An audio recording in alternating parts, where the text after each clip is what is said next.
Good morning, Mr. President. Good morning, Madam Ambassador, who is with us this morning. Madam Ambassador.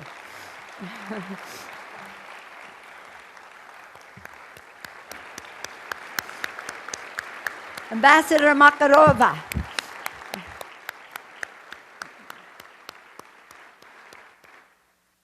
Mr. President, it is my honor to present to you the Congress of the United States, which has great respect and admiration and appreciation for your courageous leadership.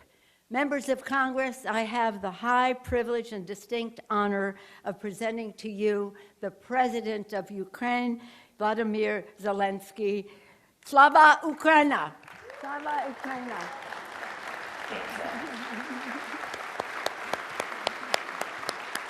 Glory to heroes. My colleagues, Slava Ukraina! Slava Ukraina! Glory to heroes. Thank you very much. Madam Speaker, members of the Congress, ladies and gentlemen, Americans, friends, I'm proud to greet you from Ukraine, from our capital city of Kyiv, a city that is under missile and airstrikes from Russian troops every day. But it doesn't give up. And we have not even thought about it for a second. Just like many other cities and communities in our beautiful country, which found themselves in the worst war since World War II. I have the honor to greet you on behalf of the Ukrainian people, brave and freedom-loving people who for 8 years have been resisting the Russian aggression. Those who give their best sons and daughters to stop this full-scale Russian invasion. Right now, the destiny of our country is being decided. The destiny of our people, whether Ukrainians will be free, whether they will be able to preserve their democracy. Russia has attacked not just us, not just our land, not just our cities. It went on a brutal offensive against our values, basic human values. It threw tanks and planes against our freedom, against our right to live freely in our own country, choosing our own future, against our desire for happiness, against our national dreams, just like the same dreams you have, you Americans, just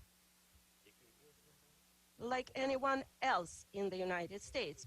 I remember your national memorial in Rushmore, the faces of your prominent presidents, those who laid the foundation of the United States of America as it is today, democracy, independence, freedom, and care for everyone, for every person, for everyone who works diligently, who lives honestly, who respects the law. We in Ukraine want the same for our people. All that is normal part of your own life. Ladies and gentlemen, friends, Americans, in your great history, you have pages that would allow you to understand Ukrainians, understand us now, when you need it right now, when we need you right now. Remember Pearl Harbor, terrible morning of December 7, 1941, when your sky was black from the planes attacking you. Just remember it. Remember September the 11th, a terrible day in 2001 when evil tried to turn your cities, independent territories, in battlefields, when innocent people were attacked from air. Yes, just like no one else expected it. You could not stop it. Our country experience the same every day, right now. At this moment, every night, for 3 weeks now, various Ukrainian cities, Odessa and Kharkiv, Chernihiv and Sumy, Zhytomyr and Lviv, Mariupol and Dnipro, Russia has turned the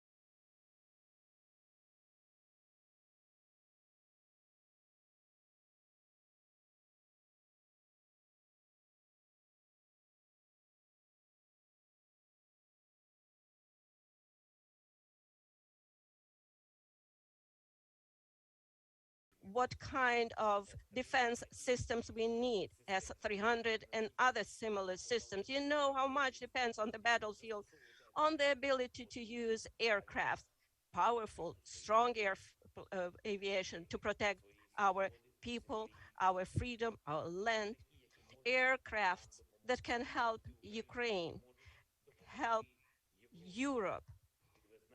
And you know that they exist and you have them, but they are on earth, not in Ukraine, in the Ukrainian sky. They do not defend our people. I have a dream. These words are known to each of you. Today I can say, I have a need. I need to protect our sky.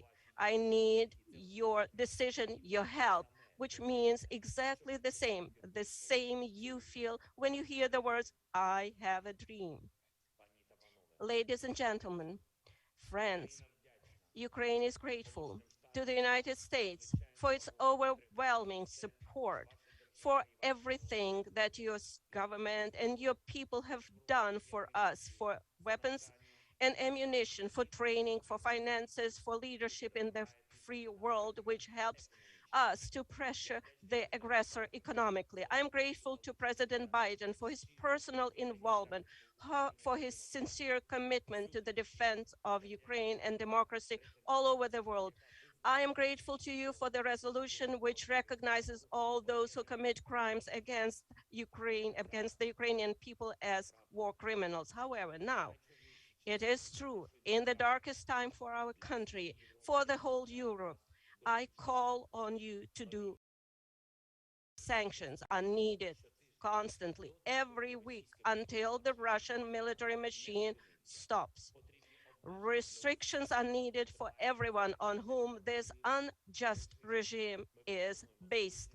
We propose that the United States sanctions all politicians in the Russian Federation who remain in their offices and do not uh, uh, cut ties with those who are responsible for the aggression against Ukraine, from State Duma's members to the last official who has lack of morale to break the state terror. All American companies must leave Russia from their market, leave their market immediately because it is flooded with our blood.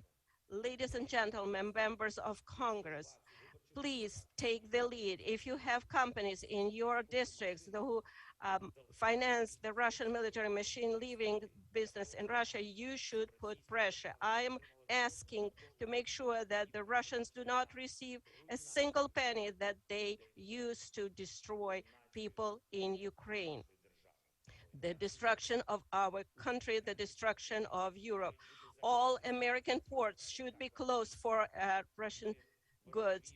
We Peace is more important than income, and we have to defend this principle in the whole world. We already became part of the anti-war coalition, a big anti-war coalition that unites many countries, dozens of countries, those who reacted to, in principle, to President Putin's decision to invade our country. But we need to move on and do more. We need to create new tools to respond quickly and stop the war, the full-scale Russian invasion of Ukraine, which began on February 24th. And it would be fair if it ended in a day, in 24 hours. That evil would be punished immediately. Today, the world does not have such tools. The war of the past have prompted our predecessors to create institutions that should protect us from war. But they unfortunately don't work. We see it, you see it, so we need new ones, new institutions, new alliances, and we offer them. We propose to create an association, U24, United for Peace, a union of responsible countries that have the strength and consciousness to stop conflicts immediately, provide all the necessary assistance in 24 hours, if necessary, even weapons, if necessary, sanctions, humanitarian support, political support, finances, everything you need to keep the peace and quickly save the world, to save lives. In addition, such association, such union could provide assistance to those who are experiencing natural disasters, man-made disasters, who fell victims to humanitarian crisis or epidemics. Remember how difficult it was for the world to do the simplest thing, just to give vaccines against COVID to save lives, to prevent new strains. The world spent months, years doing things like that, much faster, to make sure there are no human losses, no victims. Ladies and gentlemen, Americans, if such alliance would exist today, that is U24, we would be able to save thousands of lives in our country. In many countries of the world, those who need peace, those who suffer inhumane destruction. I ask you to watch one video of what the Russian troops did in our country, in our land. We have to stop it. We must prevent it, preventively destroy every single aggressor who seeks to subjugate other nations. Please watch the video.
And in the end, to sum it up,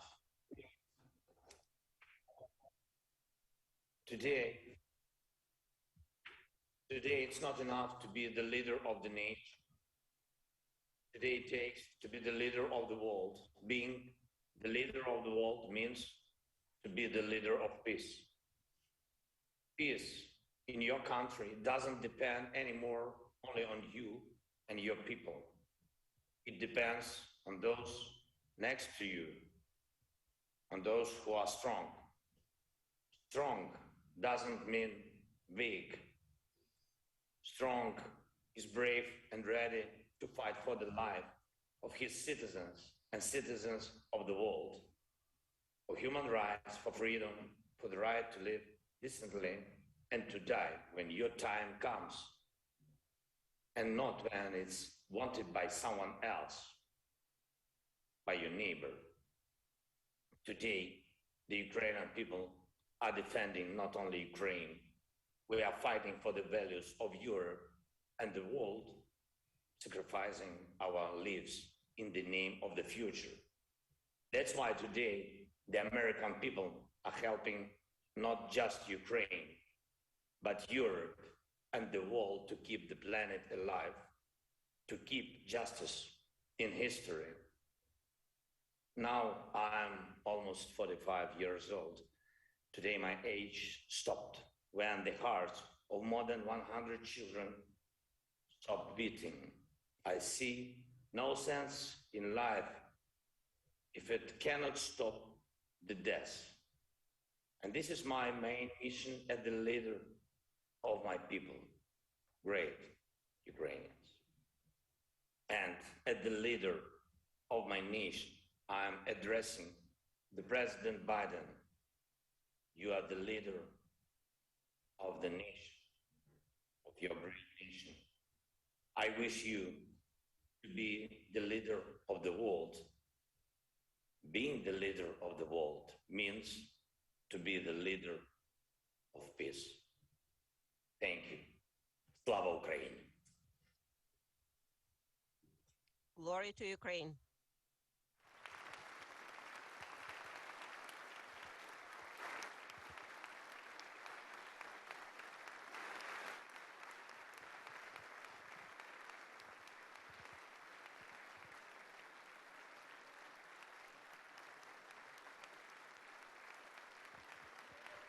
Thank you for your support.